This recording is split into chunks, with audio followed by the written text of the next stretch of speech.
Ito yung lilinisan natin na aircon. Magbibigay lamang ako ng ilang tips bago linisan. Unang-una, syempre, itesting muna natin kung talagang umaandar. Ang pakikiramdaman mo dito is yung andar ng compressor. Sa unang bukas, syempre, hangin lang yan. Hindi ko matang kalabuon. Wala. Set. Marami nga kahapon. Yun, nagandar na.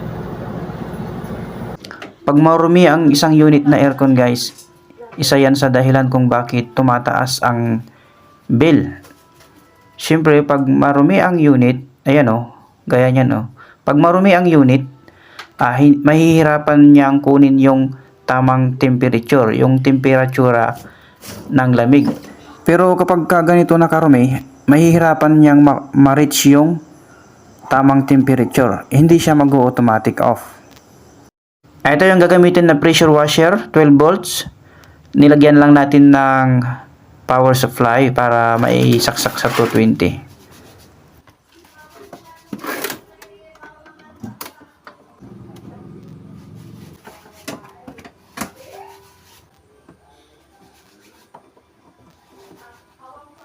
Ito yung board niya, kailangan hindi mabasa. Kailangan hindi siya mabasa. Ang gagawin, balutin ng plastic o pwede ring tanggalin yung sakit niya.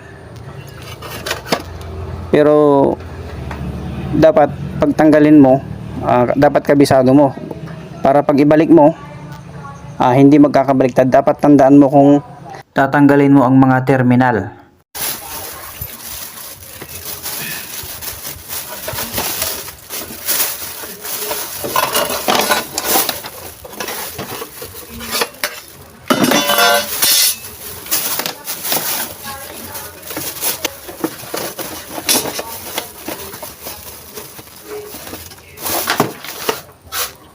Balutin na lang ng plastic para hindi mabasa yung board.